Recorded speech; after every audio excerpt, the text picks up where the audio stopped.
Hi, I'm Seth, and I live with Parkinson's. This is my wife, Kristen, and as you may or may not be aware, is that April is Parkinson's Awareness Month, and my wife and I would like to maybe do a series of different types of subjects, and the first subject we would like to speak about is early onsets of Parkinson's. Yeah.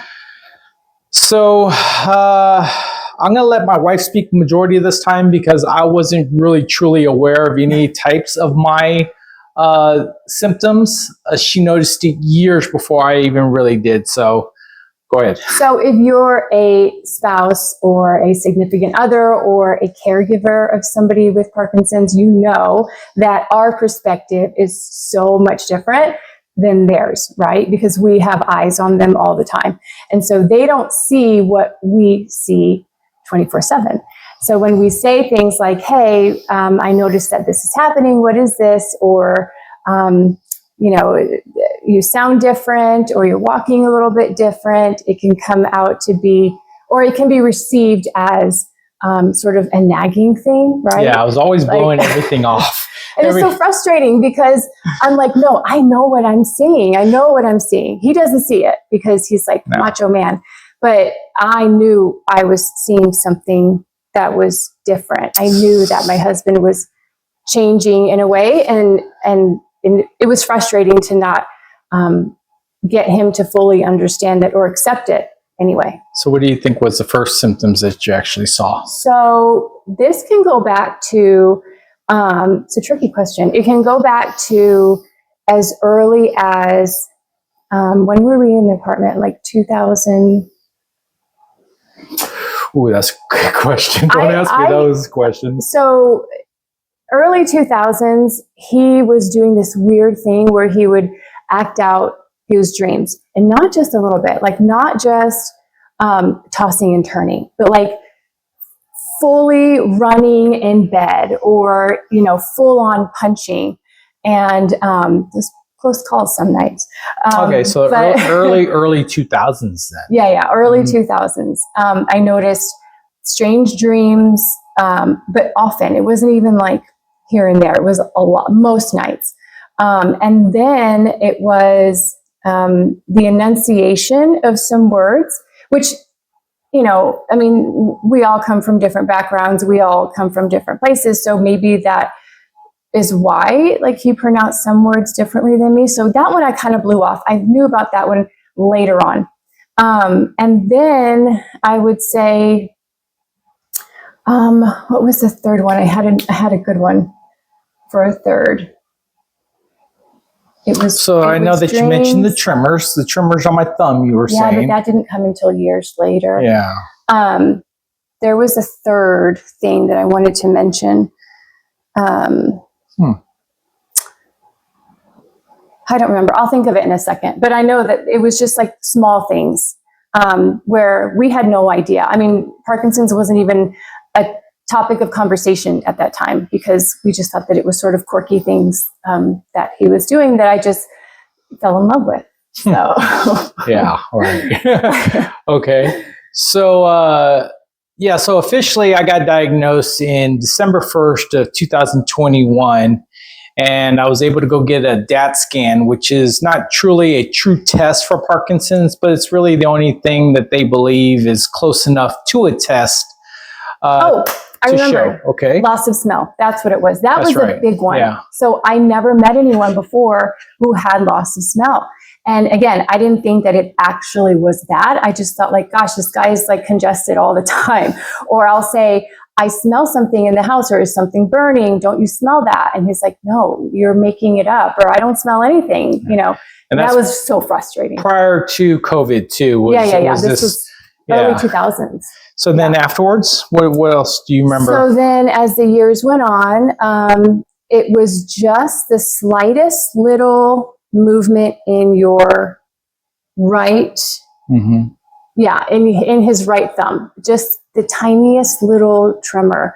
And, again, as a spouse or a significant other, we looked down at our our husbands or our girlfriends, wives, but we can see certain things that they're not paying attention to. So I would say, hey, that's interesting, or that's odd. What is that? Or why are you doing that? And he would just say, oh, it's nothing. It's nothing. And guys, when I tell you, this went on for years, and it was so frustrating because as the years went on, this tremor, it just started off in just the very top part of his thumb, right? And then it would go into his hand. And I could almost just see the nerve just kind of twitching without him doing anything, but it was always there. And he was playing soccer, our friends. We have a friend who's a nurse, and she would kind of pull me aside and say, hey, I noticed this on Seth. Do you know what this is? And I would say, hey, you know what? I mentioned it to him too, but he just doesn't want to go get it looked at. Right. So years went on, and it just kind of, I watched it grow up his arm. So, yeah. Yeah. And then eventually it went to my leg. So, with that being said, I was a former Marine, and also in a field where there's a lot of, kind of manly type thoughts. Hey, don't complain about X, Y, or Z. But I would encourage anybody with similar types of symptoms, please go in and look into it at least. Actually, I had a coworker of mine contact me personally and asked me about my symptoms after I got diagnosed. And actually, he found out, unfortunately, that he does too also have Parkinson's. Mm-hmm. So please don't hesitate. The DAT scan is not invasive or anything. It's just it's not very complex or anything. But speak to your neurologist or even your regular doctor and your family practice doctor. Just go. Right. You have nothing. Just go get the information. Have someone who knows what they're looking at just check you out, because you don't want to wait on something like that. So just remember, signs that you could possibly look for is loss of smell, mm-hmm. Tremors on one side, dyskinesia, bradykinesis. Mm-hmm. They're saying there's any type of like shuffling or loss of balance. There's so many other different types of either movement delays or even non-movement delays that you can look into. Obviously, any internet search can bring those things up.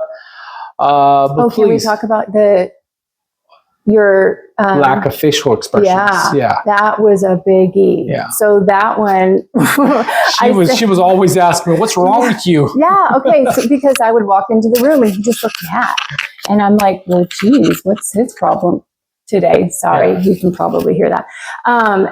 So geez, what's his problem today, right? Or gosh, he looks like he's in a bad mood. So I would always ask him, "What's wrong?" And he would say, "Well, nothing." And I mean, hello, I'm looking at you. You look like something's wrong with you. So it was frustrating for me too. And I would get my feelings hurt, and he would get annoyed with me. So then it would just cause an argument. But it's those kinds of things that now we know what it is, and now we have a better understanding of it. So yeah, that's a big one. That's a big one. He just looked more serious, just sort of that, I guess they call it a mask, right? Yeah, I can't remember the official term of it. Yeah, we'll look it up. But he did have that, like a strong mask. It just was like, looked like something was on his mind, and he wasn't very happy about it. So yeah. So again, we would like to do a couple of series, just continue our series every so often about different subjects, all the way up to my current situation now.